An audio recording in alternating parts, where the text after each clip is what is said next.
This is San Francisco.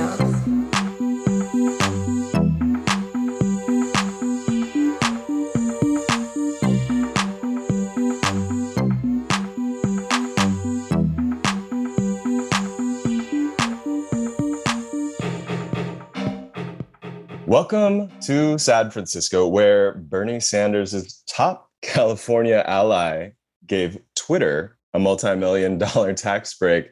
So Elon Musk's current nightmare could gentrify one of the last remaining refuges for Black people in the city, allowing white and Asian techies to move into new luxury condos that 10 years later are nearly empty. I am Toshio Moronic. I'm a journalist who's reported for Truth Out, Al Jazeera, and The Nation. And I also have a book coming out now in March. It's called Miss Major Speaks. It'll be out on Verso in March. And it's a collaboration with the Black trans revolutionary, Miss Major Griffin Gracie. You can pre-order it now anywhere you can buy a book. I'm honored to welcome back to the show someone who has, I checked, more than 10 times the number of Twitter followers as me, Gemma DeCristo. 10. All 10 of them. Hello, thank you for having me. I am Gemma DeCristo. My instructions say 2-sentence short bio. I'm just going to say I'll start this episode the way I end it. I'm going to encourage people to squat all of the vacant buildings that are littering our cities. Condos and office spaces, not to jump ahead. No, if you look up on any given night, you're going to see lots of lights out, although I have heard the landlords are kind of getting wise to the fact that cities and counties, like the power utilities, are actually measuring whether or not a place is empty, using whether or not the gas or the electricity has been turned on. Just as an aside, so now that we have the technology to, with the click of a button across the world, turn smart houses, on the electricity and make it seem like we're home, maybe we'll have more lights on in empty homes soon. That, and I also could just think of people having Postmates to do it. Oh yeah, too. You really could turn it on. I guess it's because you could turn on the lights and leave them on for a day and then have them come back. And I don't want to give people ideas. If you're listening to this podcast, hopefully you're not all the landlords, one of those people. Hopefully no landlords are listening to this podcast. Whatever is the opposite of a shout out. Right. To landlords. A call in. So today we're calling in someone named Jane Kim, who locally, maybe the name is known. We're also calling in Elon Musk, who is somewhere here in the city. I can't say where. I know that he pledged to. He lives here. I guess the performances make you think he lives here. He's carrying the sink and things. Yeah. Right. He carried that sink into the Twitter HQ in San Francisco on his first day as CEO.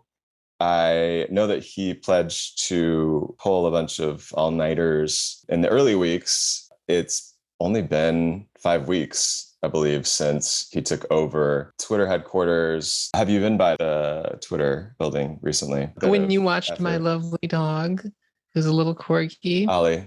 Ollie, yeah, we love her here. This is an Ollie Stan podcast.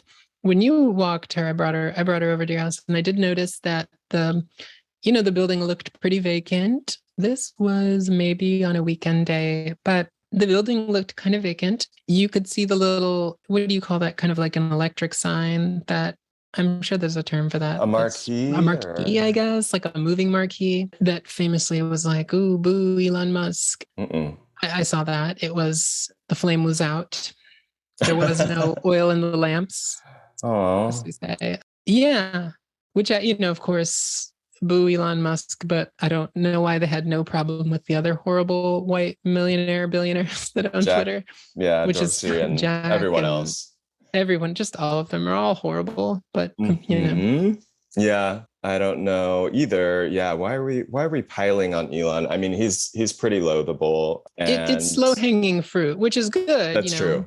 It's true. But all of them are horrible, which is something like what we'll talk about a little bit about today, right? Is the entity, is the behemoth, the force of Twitter, but of course that can kind of stand in as a placeholder for a lot of tech companies and what they've done to San Francisco and the Bay Area.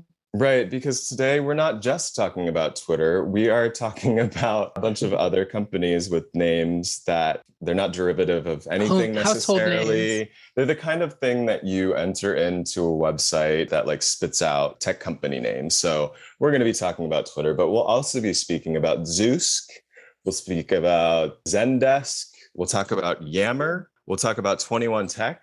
I don't know if any of these names ring any bells with you. They don't, but I'd also like to call the, what's the one with the giant tower? I almost said Squarespace, but Salesforce. Oh, yeah. Mm-hmm. I'd like to call Salesforce into the room. Yeah, Shibuya. Absolutely. Yeah. They are a part of this story as well as Mark Benioff, who is the founder of Salesforce and went to the same Hawaiian. He was a white dude born in Hawaii. He went to the same high school as someone else I know. It's this private high school that graduates 15 people each year. Wow. See, I thought you were going a different way with that because we'd brought up Elon Musk. I thought you were going to say he went to the same school of white settler men in colonized country because, of course, Hawaii is also occupied by the U.S., very similar to the way South Africa was occupied by the Boers and the British. Yeah, no, I mean, I'm sure. So there's a parallel too. There's absolutely a parallel because both definitely benefited from being colonizers, whether it is the islands of Hawaii or South Africa. And as we record this, it is still 2022. People are still mourning Twitter since Nepo Baby and Diamond Mind heir Elon Musk, along with a group of friends like the notable incel investor, Jason Calacanis. This is the one name I didn't look up. That's okay. I'm sure it happens to him a lot. I don't think he'll take offense. I mean, I would assume not that many people think about this guy because he just doesn't have whatever it is that je ne sais quoi that Elon Musk has. Jason Calacanis sold a bunch of blogs to America Online years ago, and that's how he made his fortune. He's one of the many. Elon Musk, I think the story is being told that he is the one that singularly purchased this monstrosity that's called Twitter, but it didn't happen without a bunch of other friends from luminary companies like AOL. Also, Jason was the founder of a bunch of blogs, including the blog Joystick with a Q. But yeah, Twitter's still on a tear, still banning accounts like Eli Lilly, Miss Chiquita, the Queen of Fruit. People are still boycotting, they're leaving, they're returning to the platform. They're writing, they're deleting Substack memorandums about how Twitter is over and it's back. So while Twitter is still burning and will be for the foreseeable future, what better time than now to remind listeners about how politicians are not to be trusted, regardless of whether they are voted hottest Korean American in California politics. Which is a distinction neither of us have. Not yet. Mostly not being Korean and not politicians. I think has kept us out of the running from that, but it's a noteworthy award. Sure. I bet I could maybe pass for Korean. Certainly I passed for a Japanese native until I opened my fat mouth. So the name we're talking about today is Jane Kim, who had the look. She had the generational wealth hailing from New York City. And she also had the willingness to dye what was at the time her blue hair back to black. And I feel like took the pronouns out of the bio. No more blue hair. Exactly. As a result, I think that was the level we're dealing with as far as like politicians who are signaling how far they're going to go to support the will of the people who voted her in and who she represented during her time. And maybe before because we glossed over the prettiest Korean American award, I think, and also the New York vibe, I think she's very much a pre-AOC. I would agree. I we would say it because she kind of seemed to come from nowhere. This is for people who are not in San Francisco listening to this. She's very much a made in a lab kind of woman of color, democracy, party funded kind of invention.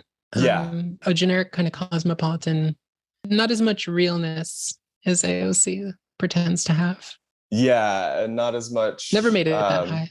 Maybe if she had been more active on Twitter, like AOC, we would know a little bit more about her, because what kind of amounts to journalism in today's world is so-and-so said this on Twitter. Jane has never been that active on Twitter, even though Twitter owes its existence basically to her in some ways, because what Jane J. Kim did as a city supervisor, that's like a politician just below the mayor who represents a neighborhood in San Francisco. Jane sold out the residents of the area that she was supervisor for in the very middle of the city to Twitter and these other tech companies we'll get into. She did it all to move on to become mayor, which was a fate that I guess the city, I don't know if the city would be better off if Jane was mayor versus London, but she didn't win. It was not in the fates. It was not in the fates. It was not in the tarot, and it won't be the local mythology going forward. Yeah. But I don't think there'll be much local mythology for her. I think we're another way to say what we're talking about today is Jane Kim's legacy, I think, because there really is a lot. And also for context too, right? She also kind of came in as this, I'm like ethnic studies, real like socialist-y kind of, the product of a quote unquote progressive education, kind of not, again, very similar to AOC. Yeah, but she didn't garner the same, maybe because it's San Francisco, maybe just because AOC is in New York where so much more media is based. I'm not really sure, because they are similar in so many ways. And Jane just wasn't able to ride it out to the heights of an AOC. Yeah. And I think this will probably be someone's terrible ethnic studies conference paper at an ASA, but I don't know that there's the same kind of sort of realness, performance, reservoir for her being Korean as there is from AOC being Latinx, or she's Puerto Rican, or is she Dominican, or was she AOC? I know that she lived in the same town as Mariah. Was she everyone? Carey, Mariah Carey in Connecticut. Right. Yeah, yeah. So I think maybe there was just less. I don't know to the extent that we have background on the handlers that invented both of these people, but they may just not. They must have been asleep at the switch a little bit with Jane Kim, and maybe just. Well, I did work for one of those handlers. We call him the senator in these parts. Enrique Pierce, didn't think his name would be coming up so early on in the lifetime of this podcast, but political consultant who I briefly worked for before he was unceremoniously. Okay. Yeah, I guess he was charged. He worked for the mayor. He worked on the mayor's campaign. He worked on Jane Kim's campaign. He was the one to ask her to please dye her hair back to black. And he was her roommate for some time. But Enrique Pierce ended up on the cover of one of the local papers because he was involved. He was the victim of an FBI sting around child porn. Well, that's all I'll say about him for now. In any case, he had his fingers in a lot of pies. He had his fingers in Jane's own pie as well. Which we mean as a metaphor, not as a. We didn't Jesus mean Christ! Yeah, that sounds horrible. No, this guy is a gay who got married at the Asian Art Museum shortly after he was released. I like that. He's gay. He's gay. He's gay. I know. He's gay. He's a full-on gay. Don't worry about it. We never intended any. He would never. I know some of the gay people are probably among the most misogynist. Right. We could, yes, people, we could have been. if you're gonna like talk about in our if you're doing demographically. fantasy, if you're in a fantasy misogyny league and you're drafting teams that don't sleep on the gay men, You is want what the we're gays. saying. You want the Yeah, gays. some are worthy of a first round pick. Yeah, we're getting into sports, like we're at High Tops. We are. Okay, so welcome to our very own franchise. Our fantasy football draft. Yes. Who do you know? Back to Jane Kim. It's back to Jane Kim. So the invention of her legacy, the Twitter tax break. What happened? Why did she rise and fall? And how did Twitter rise and fall? Thank you. Yeah, no, that's actually a good way to summarize it. In 2011, she had recently graduated she was at Berkeley and she was at Stanford prior to that. Again, hailed from New York, where she went to prep school. In 2011, however, it could have really been any year in recent history because the story is like so many stories. But travel back to 2011 with me and imagine you're in San Francisco and maybe you're a real estate developer who's looking for somewhere to redevelop in this small city of ours, 7 by 7 miles square. Maybe you're a tech CEO who's looking for a new way to avoid paying taxes. And a bright-eyed kid looking to avoid paying taxes. Sure. As many tech CEOs want to do, they were eyeing this capital of Silicon Valley, as some would call it, capital north of Silicon Valley, enter the central area of San Francisco, which was branded by the redevelopers as mid-market around this time, and also enter Jane Kim, who is the political supervisor for this area. Back in 2011, Twitter was exploring a move to Brisbane, not Australia. A small town, yeah. Yeah, it's a small town just south of the city. And basically it exists for no other reason than to offer a tax haven to companies that don't want to pay certain taxes, such as payroll taxes, which San Francisco does have this certain kind of tax.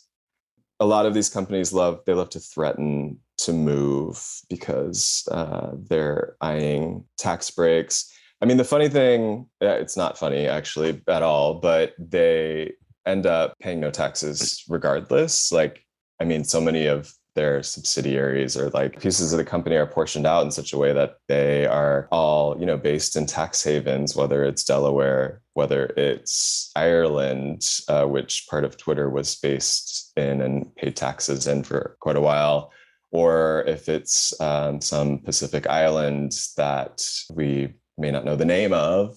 San Francisco needed its own little patch of a haven that was tax-free. And so mid-market was it in 2011. So instead of moving to Brisbane, which, I mean, let's be honest, they wanted to keep attracting like the tech crowd. Yeah, the 30 and under techies, like Brisbane's not up there on the list of places you wanna see before you die. You want to have your drunken party bus, which people may remember if you're outside our area from Last Black Man in San Francisco. Mm-hmm. Or cable car. Little cable car. Yeah. Right, exactly. I also think it had to do with this, which we'll maybe talk about too. I think the first .com boom had a significant impact here in terms of real estate and other things, but there was very much this almost kind of political animus towards San Francisco amongst tech people, right? That it was like, it still hasn't kind of been completely cracked or broken or penetrated, which I'm sure would be the way they look at it, by kind of more market right-wing ideas, right? Because not unlike maybe some other cities, it has kind of it still had culture. I actually had an itch to do an episode revisiting what happened to some of the early ne'er-do-wells in the tech industry who were decrying the fact that San Francisco had this culture and it wasn't New York, it wasn't Soho. Right. SoMa wasn't Soho, basically. By that, I mean, it wasn't completely gentrified and it wasn't like, anywhere USA. Yeah. And there's also, I mean, there is such a consistent collective and collectives of, I guess, energy of political resistance to gentrification and speculation here, more so. Yeah. We will shit on New York and other cases on this too than there is in New York. I think New York is much more of a free marketeer's paradise, right? It's much more, development tends to go along much more unchecked. Here, there was always, even in the 80s, there were those fears that, that one of the SF papers would say Manhattanization. There was always this sense that San Francisco wouldn't give up, wouldn't quite become that kind of city, even though, that's what the capitalists would love. So that's what they half-heartedly did in mid-market. I guess the one thing I would say, sorry, to go back to New York, they do have public housing, which is true, working for it. But other than that, I think you're absolutely right. No, I think you're right that there's a long history of building public housing beyond just the 1940s and that's like the one thing that they might have on us in terms of the tenant organizing movement. Although I would say LA has been upping the ante a bit with their work down there, like around downtown, just because the city is so it's just been like a draconian kind of situation with cops being ordered to sweep people all around like central LA. Which again has a parallel to the context we're about to talk about. Yeah. The use of removing houseless folks from the prominent quote unquote to make a business district. Right, because that's what this was all about, basically. The area that we're speaking about is very central within SF on the main drag of San Francisco. People may know Market Street. It became this tax haven thanks to Jane Kim and her friends at City Hall. They were able to broker a deal with the CEOs at places like Twitter to allow companies like Twitter to remain in San Francisco, was how it was kind of couched at the time. In the end, saved these $1 million companies. They saved them about $71 million in tax breaks, which, I mean, what is money? But it was... What is money? It certainly could have housed a lot of people during that time. Right. But who was Jane Kim? And I think you're right in that she's, a footnote.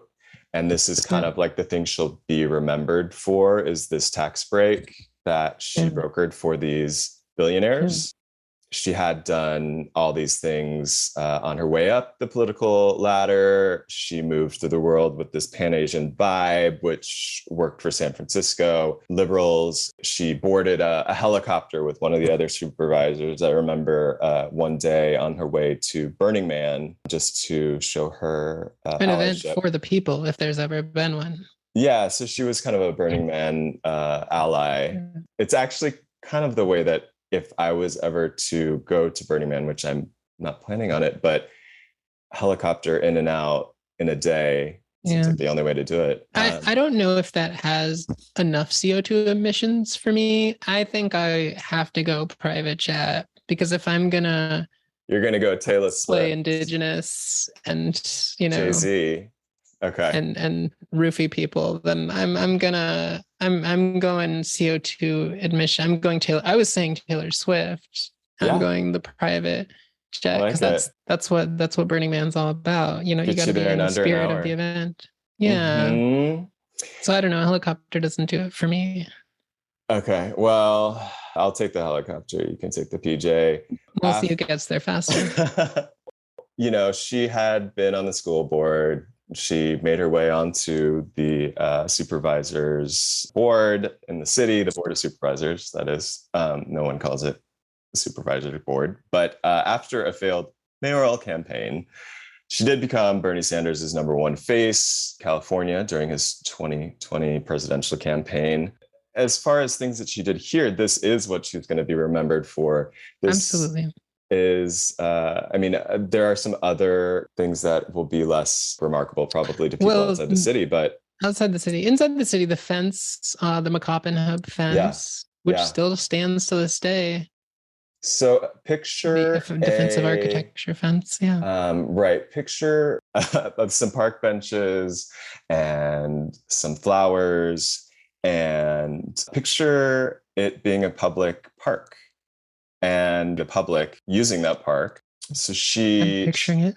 She took what is maybe like 250 square feet, like a tiny park. She put a fence around it because who wouldn't want houseless people sitting there, you know? Yeah, there were people sitting there. They were sitting on the benches, and which is the worst thing you can do to a bench in our current society is sit on it. That's why we can't have benches in this city, honestly. Yeah.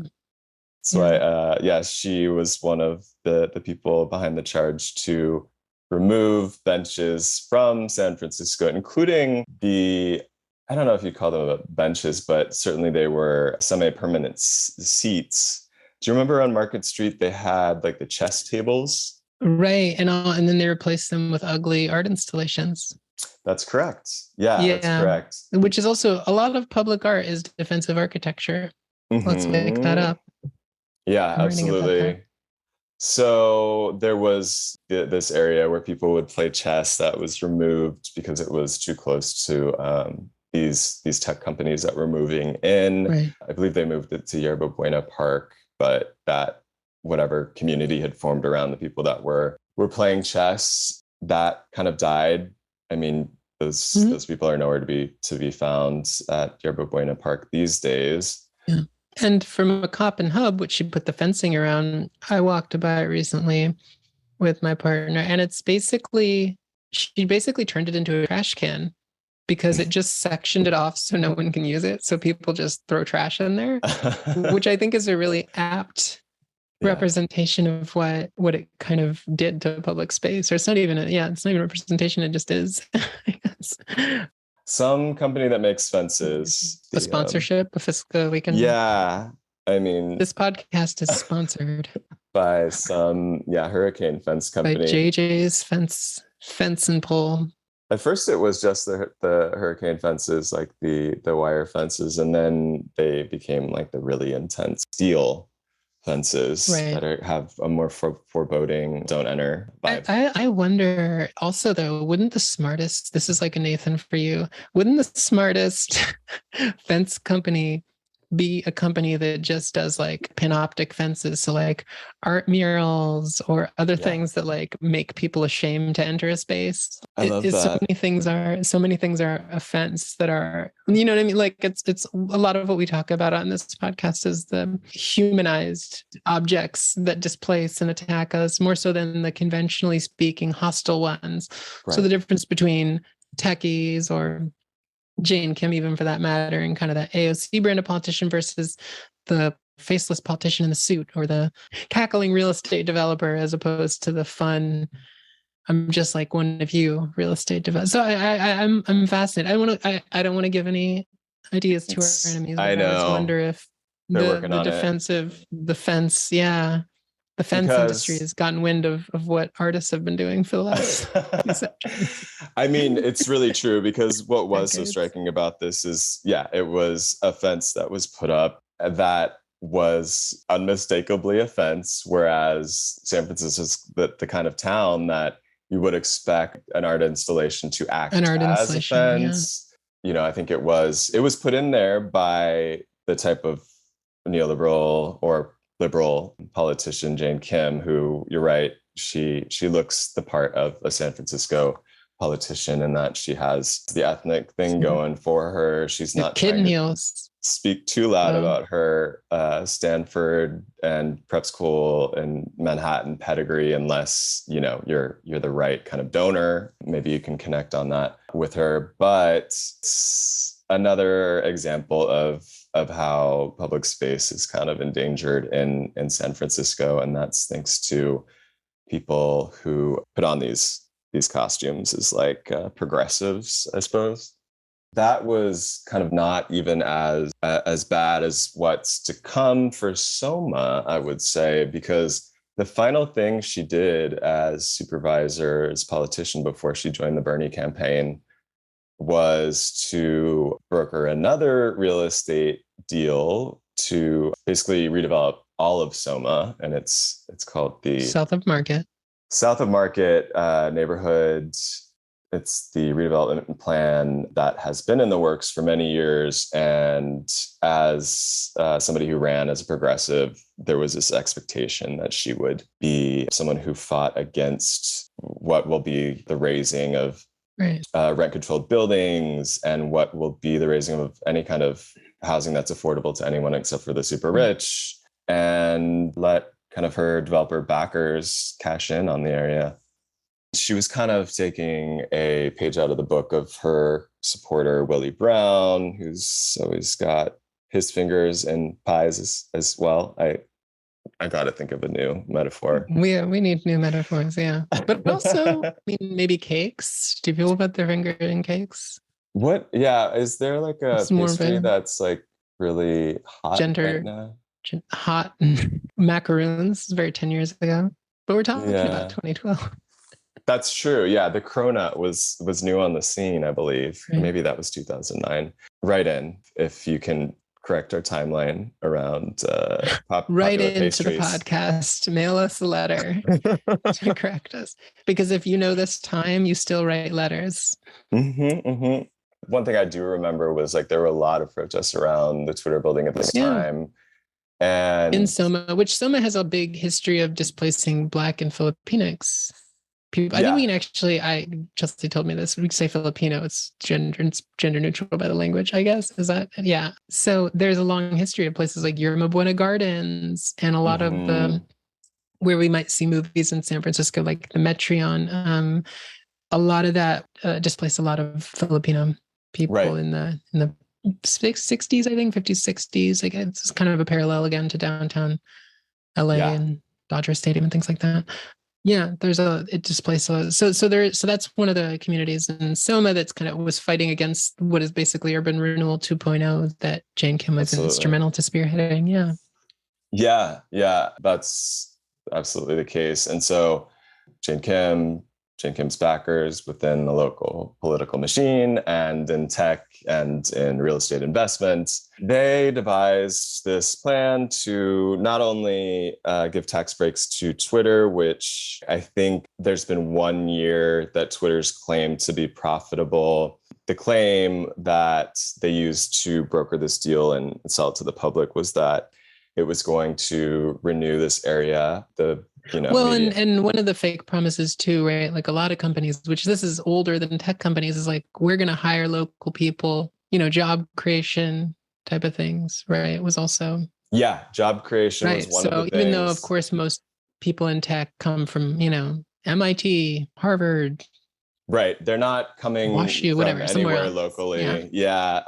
And that's a huge joke that always ends up appearing in these contracts with companies when they say they're going to do something that is vague within these contracts, and it's being sold by the politicians and the media as these companies are going to be engaging with the local communities to hire them. I do credit San Francisco Public Press, a local publication, with following up after the tax break went through in 2011. They looked into whether or not Twitter or these other companies, 21 Tech, Zeus, Zendesk, Yammer, One Kings Lane, had hired locally. And the response they got was no. Yeah. They couldn't even find a janitor to put on the list. And that makes sense because a lot of these companies actually contract in their service workers anyways. They're not full employees, so they don't have to give them benefits. And they're importing tech workers from, all over the world, really. Yeah, rather than hiring locally. It was just in Arkansas. And I mean, the joke is on all of these other places, like in Texas, in West Virginia, there are these schemes where the local politicians are offering tech workers specifically thousands of dollars to move now that remote work is a thing. So Arkansas is trying to get techies to move there. Oh, yeah. That's horrible. So it's $10,000 and a mountain bike to move. I guess the mountain bike is well, with 10,000, I was gonna say no, but you threw in that sweet Diamondback. Let me tell you something. Is it a hardtail? I Is don't it a Santa Cruz? I know my bikes. Yeah, I know you do. I could be less mountain bikes. I'm sure it's whatever was cheapest. I guess the gag is no one took them up on it. Not very many people in any case, and they had spent all of this money advertising these campaigns.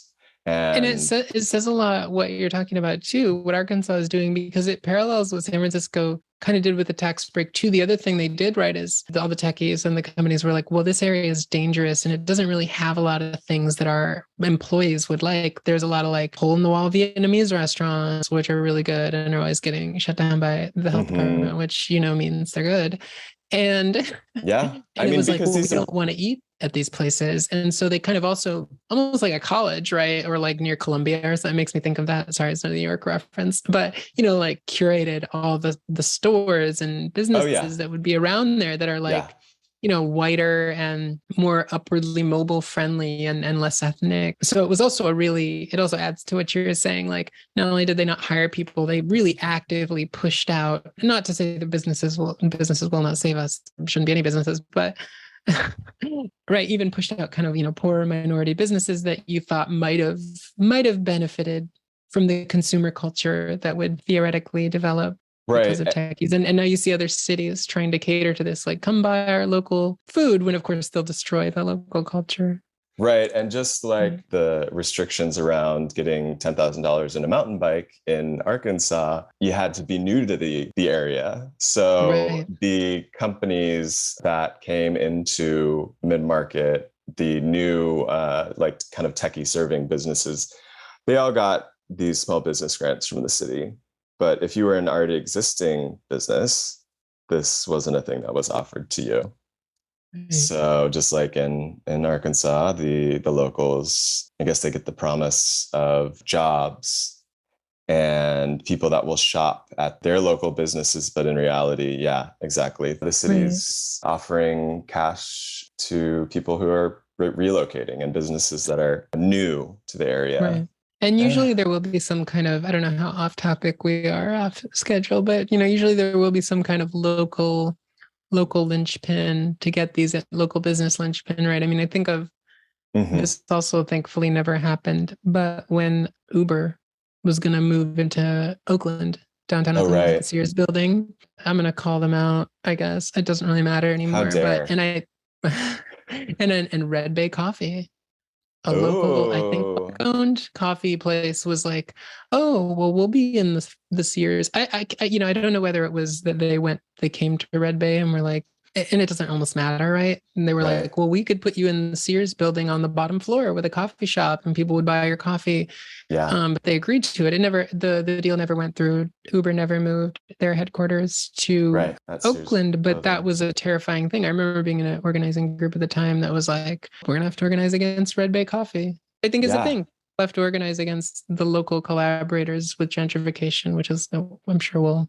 Yeah, I remember being at one of the protests against the redevelopment of that Sears. And then it's pretty empty down there, downtown, and just like in Market. In addition to the straight up like tax breaks, there's of course always like these like nonprofit and like bureaucratic administrative violence elements where they're wasting people's time, they're wasting like funding that could go to things that might actually help people who were in the area before. This organization called Tech SF was really propped up during this time. They offer online courses in tech, in coding, Python, JavaScript, something called cyber networking, and also Salesforce, of course, because you have to. Salesforce is SF born and bred. I know. She's a local girl. One of the biggest donors to local politicians as well.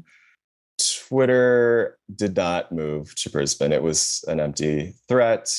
These companies got 71 million in tax breaks. Can I actually ask you what you would guess that these companies do?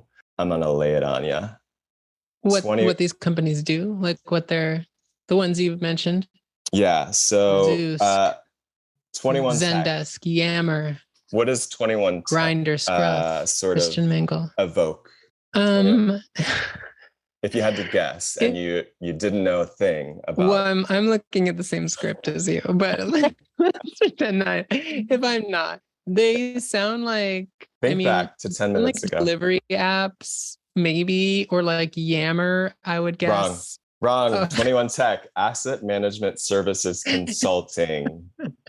Obviously. Oh no. Okay, so Zeusk. What does that evoke? Their emblem is a dog named Zeusk. And I'm thinking of Zynga. They all kind of make me think of Zynga. That's going to be my guess, is that they all are gaming, or like, they sell shoelaces. Ooh. And the logistics to getting them to you quicker. Well, it's unfortunately an app that blows on your coffee for you. So it's not too hot. Zeusk is like a Zeusk. Yeah, I don't know. It's actually a dating app that still exists somehow. I've never heard of it. Well, because we're both on Raya. I mean, obviously. Yeah, yeah, we don't know the others. Yeah, I'm busy talking to, I don't know. We can't. We got to get you to think of a gay celebrity off the top of. Who's the guy in Bros? Oh, Billy Eichner. Gross. We know that from the Yeah. That's terrible. I'm busy talking to Billy Eichner on Raya, so I don't have time to download Zeusk. Watch his movie. Yeah, well, as we all should, because how are we going to know it's the first gay movie that's ever been made? Yeah. Right. Zendesk. What do you think that could be? So I'm going to guess that's like a go-between. I could see it being maybe like someone who does like a business management software. Close. They were a company that I remember because they were like right on Market Street, and they had a banner facing outwards that was like #MeToo for a long time. Wow. And so they're a radical organization. Yeah, very radical, very #TimesUp vibe. And they also recently left the area. I noticed you were using past tense. Yeah. Yammer is another one that received millions. Can you guess what that Yammer, I'm going to guess translation, maybe. That's actually, that sounds like, well, it would be too easy if it made sense in that way. It's actually a Slack-like app that connects employees, but it is Microsoft's version of Slack. The last one on the list we have here is One Kings Lane. Well, that sounds very British. So I'm going to guess that is an app that shows you where the nearest beans and toast place is, or the like local curry. pub. Is it a food? The local pub. There you go. Like the most. Yeah, I think that's what I'm going to go with. Yeah, like on Foursquare. Yeah, becoming like, you could become the mayor of the Pig and the Whistle or something like that. There you go. But no, I unfortunately wrong again. It was kind of like Groupon, but for furniture specifically. Furniture. Shocking to think that more than one person had the idea for Groupon. Yeah, it is. It is. Moving towards our conclusion, I promise. After this big deal had been brokered, the tech companies promised they would engage with the local community. They signed a contract. They very publicly had these press conferences where hands were shaken with Jane Kim, with Mayor Ed Lee at the time. R.I.P. Rest in peace. Yeah, he's up there in that ice cream aisle in heaven somewhere. Yep. Somewhere dead in that Safeway. Yeah, saying they'd be, good stewards of their new home in mid-market, that they'd hire local. But of course, we know now none of that was true. And the quote, good faith effort that the city had asked of them was just tossed in the trash. Coppin Hub fence. Yeah, over the fence. Just threw it right over the Coppin Hub fence. There were these partnerships with these organizations like Tech SF. At the time, the mayor, bless his heart, Ed Lee, said about his heart needed blessing. Yeah, we are seeing the beginning of a renaissance. I don't know if he had that written for him, just because. I could see him saying renaissance. Adding a lot of. He turned to his daughters for advice on this one because it was contentious at the time. You had Filipino community in south of Market coming together for these protests outside of what would become the Twitter headquarters fairly often because they knew that it would spell doom for local businesses and existing communities, including theirs. But Mayor Ed Lee asked his daughters, and because he didn't use Twitter, and they did, and because they were, young people. And I thought you were like, I thought he asked his daughter, should I help displace these people? That's not the question. I mean, that was the question. That was the gist. But in fact, no, they said that he had to, and that it would be actually a mistake not to, because Twitter was going to be huge, and indeed it would totally become huge. It would become huge with the help of all of these tax breaks and fake promises around hiring locally, fake valuations. True and that. Let's very quickly review. Anytime someone gives you a financial literacy or management exercise and is like, you can't just wish and hope your way through life. Remember, that's what all the politicians are doing, because the valuations are fake, just like the market, and they're betting on nothing too. Yeah, I do like looking back at some of the local press around this move. So, for example, the San Francisco Chronicle, our city's own gray lady, she now bought by techies, right? Because of it returned to the Hearst family after being owned by like some kind of hedge fund. Grow SF or something. Oh, I thought Grow SF bought. Oh, they bought. Just bought the Bold Italic. So the Yimbys, yes. They already have SF Standard, the Yimbys, and now they have Bold Italic, which is more of a thought PC kind of blog, medium-ish. This renaissance for the mayor. The Chronicle also hailed it. They said, it was a rundown neighborhood, now being revived with 19 firms signing up for the tax break. And for decades, city leaders have pushed for improvements that never materialized in the area, leaving the blocks unsafe, unsightly, and underused. I guess "you" isn't a great letter for alliteration. With the break, sorry, Chronicle. With the break, some 3,000 new jobs landed in this dead zone, helping to push down the city's jobless rate to 4.4%. So that was the SF Chronicle just hailing it as a success, Jane Kim's Twitter tax break. And then, of course, post-mortem, when the tax break was ended under 10 years later, the Chronicle, they didn't really reference the fact that they had mistakenly instrumental to promoting it. Yeah, basically, and hailed it as a success less than a year after it happened, and came out with a very different point of view. They went so far as to find Jane Kim wherever she was after Bernie lost the presidential ticket to Biden, and she said, quote, actually, will you read Jane for sure, the listeners? I'll do Jane. Should I do like a New York accent? So she doesn't have a New York accent. I'll do that anyway. She doesn't talk like this. San Francisco native Jane Kim coming at you. Did the tax break fulfill the goal of revitalizing mid-market and helping turn the economy around? To an extent, yes. I don't think the mid-market tax exclusion can take all the blame for what happened later, I also don't think it can take all the praise. Perfect. Jane Kim, everyone. Thank you, Jane. Thank you. Yeah, have me on any time. So, I mean, the words of a failed politician saying so much, so many words. Failed politician and kitten heel enthusiast. And yet saying so little in terms of meaning. Yes. She's now a self-identified member of the Working Families Party, which is sort of where the DSA went after Bernie. We also should say, can we call out? Because is it really even worth calling out a DSA? It's almost like calling out a politician.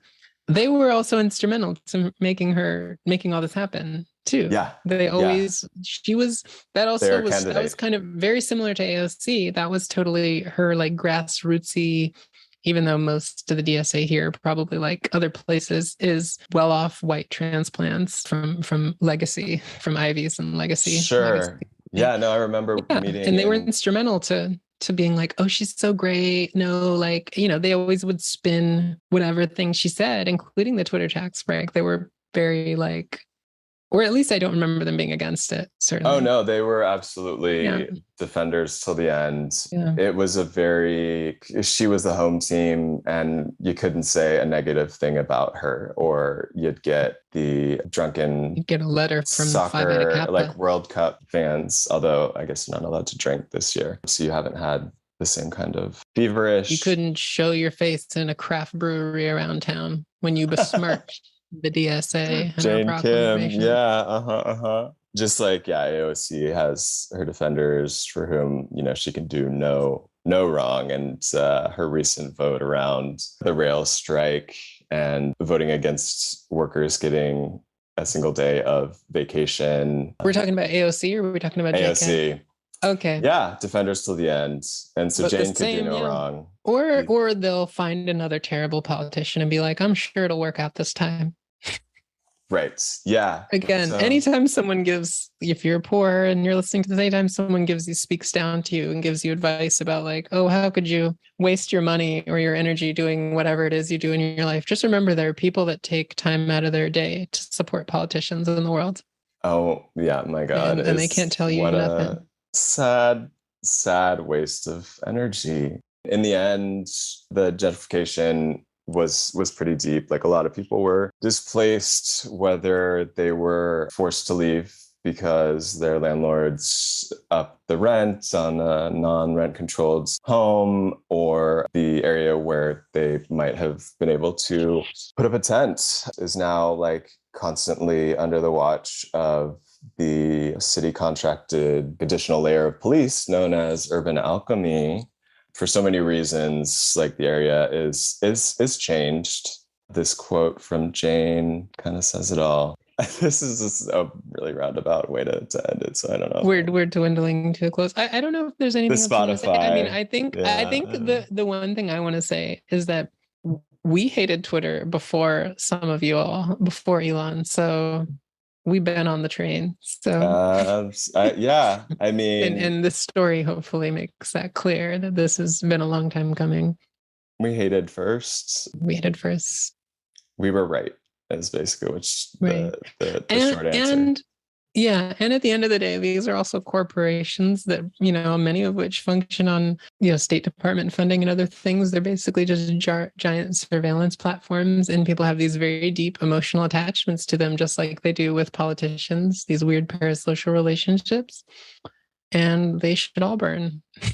Yeah, I know. The way that politicians have become the new celebrities, I know. It's tax the rich. She said it with her dress. We're just going to transpose. I wonder if we'll ever see Jane Kim again. Yeah, she might be back in Manhattan. She might be in Vermont with You've just Bernie. Texted me. You should read that she occasionally is a judge at a poetry slam. So you might, if we do run into her, we might catch her at a poetry slam here in town. I'm sure. Is that high for you? I don't want to. I know Erica's listening to this. I don't want to stoke controversy. Is that higher or lower than a RuPaul's Drag Race judge? I need some time to think through that. We'll leave on that. We'll leave on that controversial. Yeah. her Stanford degree. It's you need a Stanford degree up on that judging panel when it comes to a poetry slam. I think Jane is available. Yeah. Some tax break other things in a place near you. And yeah. And so I think the other thing is to put into context for those of us that have lived here longer than Twitter existed, or longer than at least it existed in San Francisco for sure. They gave this big tax break to this company that is probably now going to be gone, at least from the area, right? It looks like it. So that's the legacy of selling out to corporations. Right? Is that it'll never support the people, and it will always, whether or not we want to say abandon the town, but they will always leave. So they say they love you and then they leave you when this sounds like a country song. Had enough of you. I mean, it is funny that they also threatened to leave when the tax break was rescinded. Rescinded, and yet they stayed. At least we didn't say they're still fucking here. They're still fucking here. It's true, though. This major. To bring it back to my book, available now for pre-order. This is what our spot is. Yeah. Twitter's still fucking here. Thank you to Gemma. And thank you to you, Toshio. Thank you for spending time in San Francisco, which is a podcast produced by Toshio Moronic and Caitlin Wood. We release a new episode every week with bonus episodes for subscribers of the show. If you like the show and have a few dollars to spare, go to patreon.com/SAD